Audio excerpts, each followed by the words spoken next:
A infertilidade é definida pela incapacidade de engravidar após 12 meses de relações sexuais sem métodos contraceptivos. Dessa forma, 1 em cada 6 casais será classificado como infértil e precisará procurar ajuda médica para identificar as possíveis causas e tratá-las. Olá, meu nome é Gustavo André, sou médico ginecologista, especialista em reprodução assistida e no vídeo de hoje quero apresentar a você algumas das possibilidades do porquê você pode estar enfrentando nesse exato momento a infertilidade e te mostrar os mais diversos caminhos que temos para lhe ajudar a engravidar. Vários são os motivos que levam um casal a ter dificuldades para engravidar. Dentre eles, destacam-se a síndrome dos ovários policísticos, a endometriose e os miomas uterinos nas mulheres.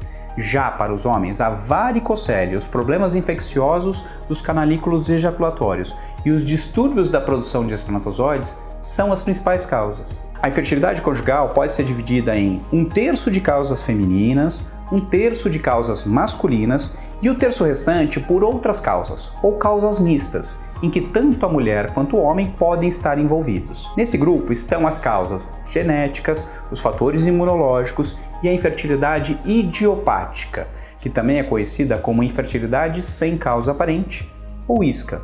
Entender e tratar o casal como um todo é fundamental, e essa conduta deve estar sempre presente desde a investigação das causas até a indicação do tratamento mais adequado para cada um dos casos. Eu acredito que a medicina moderna é baseada em 2 principais fundamentos.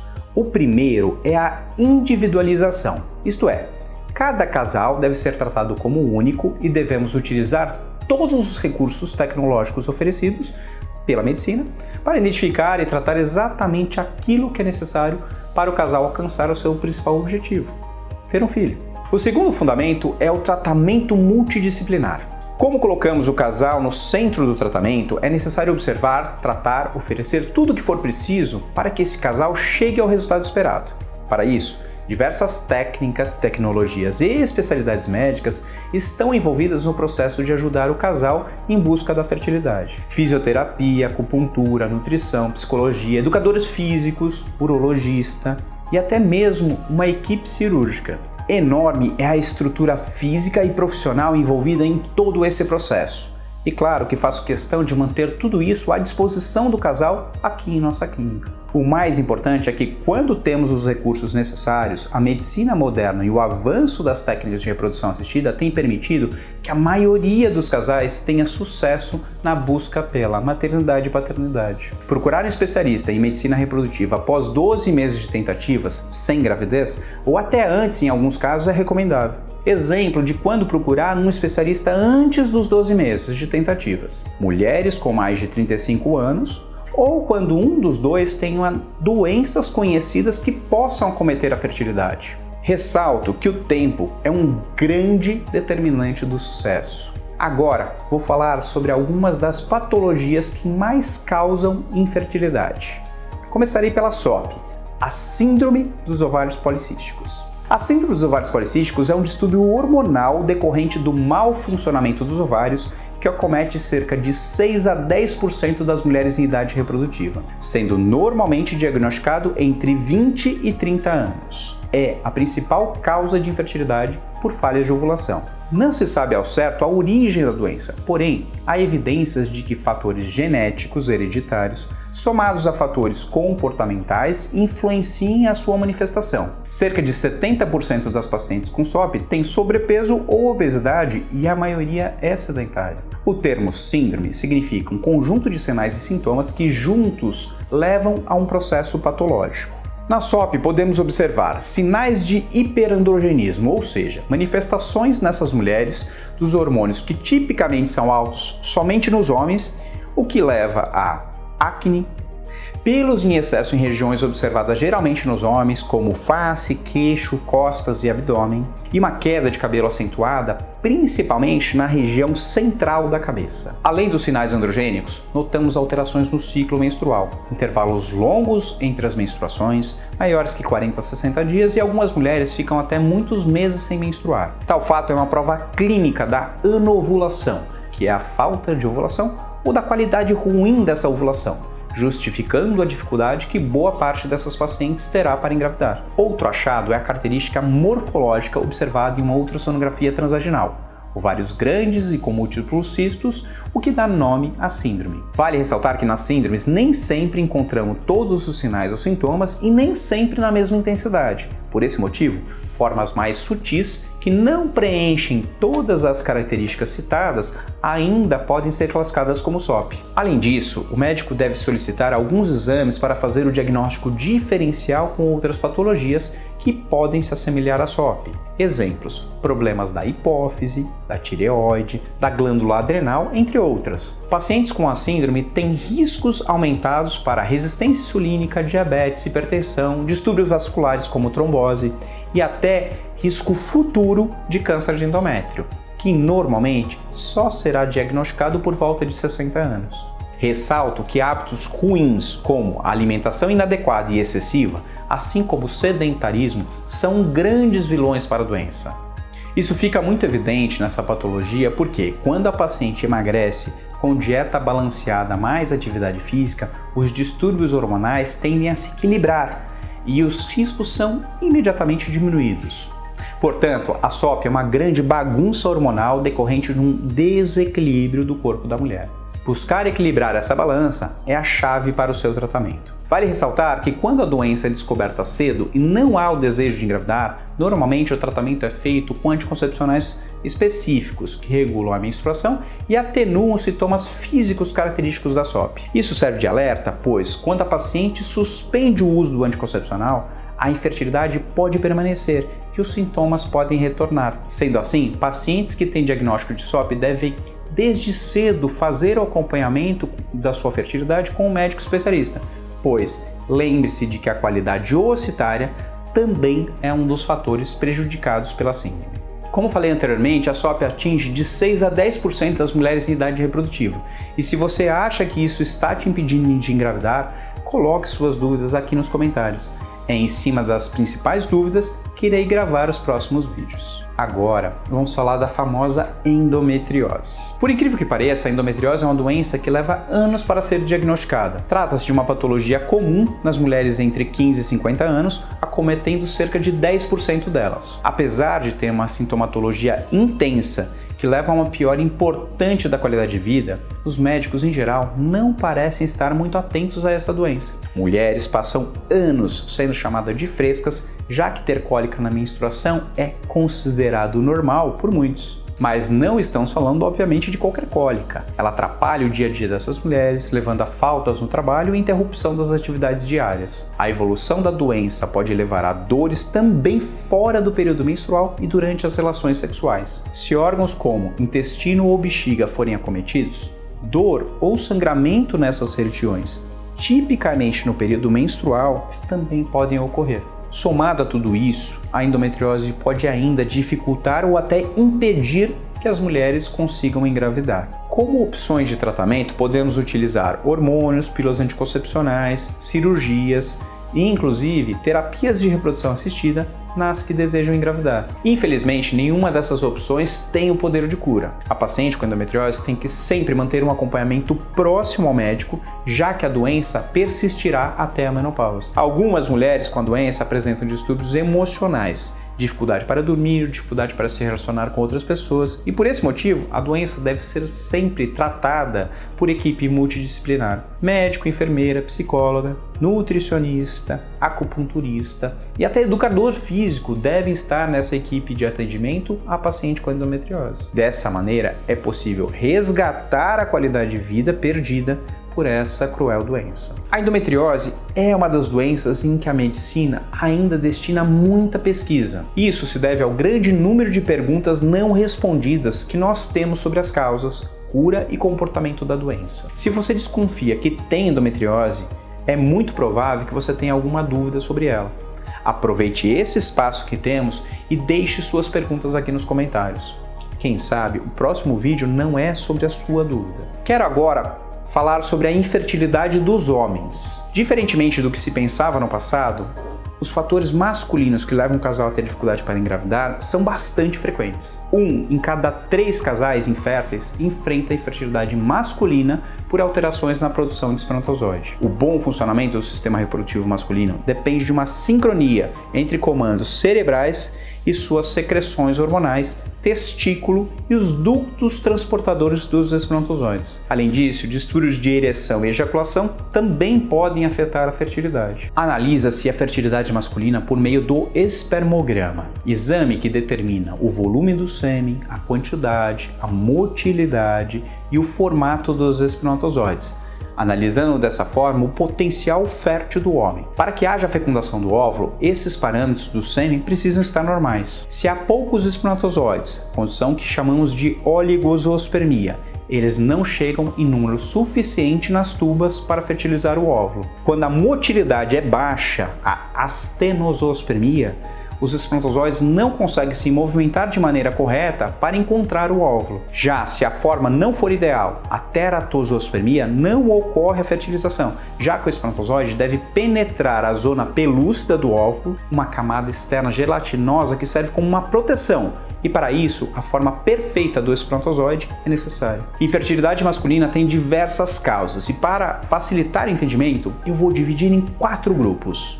Distúrbio do hipotálamo e da hipófise, parte cerebral, distúrbio dos testículos, distúrbio do trajeto e causas inexplicadas, também chamada de causas idiopáticas. Vou explicar cada grupo.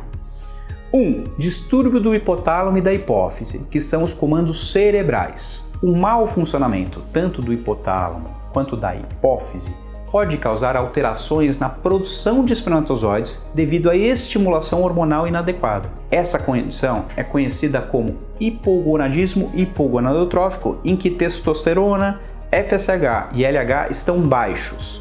Esses problemas podem ocorrer por uso de medicamentos como anabolizantes, corticoides e opioides, pela obesidade do homem, pelo aumento do hormônio prolactina, por tumores cerebrais, por uma síndrome chamada síndrome de Kallmann, que é uma doença genética congênita, e por mutações genéticas raras. Segundo fator, distúrbios do testículo, distúrbios testiculares, que são as principais causas conhecidas. Muitas vezes a causa da infertilidade pode estar nos testículos, devido a uma falência testicular primária. Isso é conhecido como hipergonadismo hipogonadotrófico, sendo a principal causa de oligozoospermia grave e azoospermia, ou seja, baixa produção ou ausência de espermatozoides, podendo ter origem congênita ou adquirida ao longo da vida. Ocorrem por varicocele, que é uma dilatação das veias testiculares, sendo a principal causa conhecida de infertilidade masculina. Também pode ocorrer por infecções dos testículos, por clamídia, gonorreia, cachumba, que podem causar inflamação nesses testículos e danos importantes. Alterações genéticas cromossômicas, como a síndrome de Klinefelter. E tem outro distúrbio genético conhecido que é a microdeleção do cromossomo Y. Além disso, a criptorquidia, que é o quê? É uma situação em que o testículo não desce para a bolsa testicular durante o desenvolvimento fetal. Além disso, tabagismo, etilismo reduzem a qualidade dos espermatozoides e os níveis de testosterona. Além disso, drogas como maconha, cocaína também prejudicam a qualidade desse sêmen. Substâncias tóxicas como solventes e pesticidas, além de exposição a alta temperatura, como por exemplo em quem trabalha com caldeira, pode ser um motivo da disfunção testicular. Além disso, a gente não pode esquecer dos traumas testiculares, podendo ser causados, por exemplo, por motociclistas, por quem anda a cavalo e assim vai. Terceira causa, distúrbios no transporte do sêmen. Muitas vezes a produção de espermatozoide está normal, mas a saída do sêmen pode estar prejudicada devido a obstruções ou disfunções. São causadas por ausência congênita bilateral dos ductos deferentes, uma condição que ocorre desde o nascimento. Pode ocorrer por uma disfunção ejaculatória, principalmente quando decorrente de uma lesão de medula espinhal, por trauma ou doença como diabetes descontrolada. Pode ser causado por vasectomia ou por uma outra cirurgia do epidídimo ou do testículo. Além disso, infecções também podem causar inflamação ou obstruções no trajeto desse sêmen, além de traumas testiculares, e aí nessa região causando só um problema realmente da passagem. E a quarta causa é a idiopática, sem uma causa definida. Infelizmente, metade das vezes não é possível identificar o real mecanismo que levou à queda da fertilidade masculina. A essa condição, damos o nome de infertilidade idiopática. Muitos são os possíveis tratamentos para a infertilidade masculina: cirurgias, utilização de hormônios, vitaminas e principalmente a utilização das técnicas de reprodução assistida, como a inseminação intrauterina e a fertilização in vitro, que podem resgatar esse sonho da paternidade. Vale lembrar que em metade das vezes a gente não consegue definir uma causa exata. Então, se não há uma causa exata, também não há um tratamento específico, já que não há uma causa. Nesse cenário, a reprodução assistida, a inseminação, a fertilização in vitro são formas que a gente tem de facilitar a chegada do espermatozoide ou, na FIV, forçar literalmente o encontro do óvulo com o espermatozoide. Com isso, a gente acaba fazendo correções mesmo sem ter uma causa definida do porquê está ocorrendo a infertilidade. Por isso, a reprodução assistida é o principal tratamento para a infertilidade masculina. Todos os dias em meu consultório eu recebo casais com dificuldade para engravidar. Não há culpados, mas sim duas pessoas em busca de uma solução. Mande esse vídeo para o seu companheiro. Ele precisa saber que é comum a diversas outras pessoas o mesmo problema que ele está passando. Bom, agora que falamos um pouco sobre causas femininas e masculinas, quero debater sobre a terapêutica. As terapias de reprodução assistida são técnicas utilizadas por médicos especializados que têm como objetivo aumentar as chances de gestação de casais inférteis. Atualmente, essas técnicas também têm sido utilizadas para casais homoafetivos masculinos e femininos, para produções independentes e para situações estratégicas de preservação da fertilidade de homens e mulheres. Podem ainda ser utilizados em casos de aborto de repetição, acelerando o processo de gestação e diminuindo os riscos genéticos, o que potencializa muito a chance da gravidez evoluir. Didaticamente, os tratamentos podem ser divididos em baixa e alta complexidade. A baixa complexidade é representada pela relação sexual programada e pela inseminação artificial. Já a alta complexidade é representada pela fertilização in vitro. Para a relação sexual programada ser indicada, é necessário que a mulher tenha pelo menos uma tuba uterina normal, idealmente as duas, que o útero seja saudável e que ela ovule ou tenha um distúrbio de ovulação que possa ser facilmente corrigido por medicamentos. Além disso, o parceiro precisa ter uma produção normal de espermatozoides, com boa concentração, motilidade e formato. Essa técnica consiste em estimular a ovulação com medicamentos que podem ser orais ou injetáveis. É feito o controle do crescimento dos folículos utilizando-se a ultrassonografia transvaginal até que estejam com tamanho e características adequadas para a maturação final. Dessa forma, pode ser programado o melhor momento para a relação sexual do casal. Com isso, é possível corrigir a falta de ovulação ou potencializar uma ovulação já existente, sincronizando e aumentando a oferta de óvulos, o que otimiza a fecundação. Para a inseminação artificial ser indicada, é necessário que a mulher tenha pelo menos uma das tubas uterinas normal. Também é ideal que sejam as duas. Que o útero esteja adequado e que ela esteja ovulando ou tenha um problema ovulatório que possa ser corrigido com medicamentos. Além disso, o sêmen do parceiro deve ser normal ou discretamente alterado. A mulher também será estimulada com medicamentos para potencializar a ovulação. Porém, diferente da relação sexual programada, na inseminação artificial o casal não terá relações em casa. No momento da ovulação, o homem virá ao laboratório e fará uma coleta de espermatozoides por masturbação. Depois disso, será realizado um procedimento laboratorial denominado capacitação seminal, que tem por objetivo concentrar os melhores espermatozoides e colocá-los em um meio de cultura que os torna mais ativos. Após a seleção dos espermatozoides, eles serão aspirados em um catéter e depositados pelo médico na porção interna do útero, otimizando o momento, a oferta de óvulos e de selecionados espermatozoides. A fertilização propriamente dita deverá ocorrer na porção final da tuba de forma natural. É, portanto, um procedimento que podemos considerar seminatural.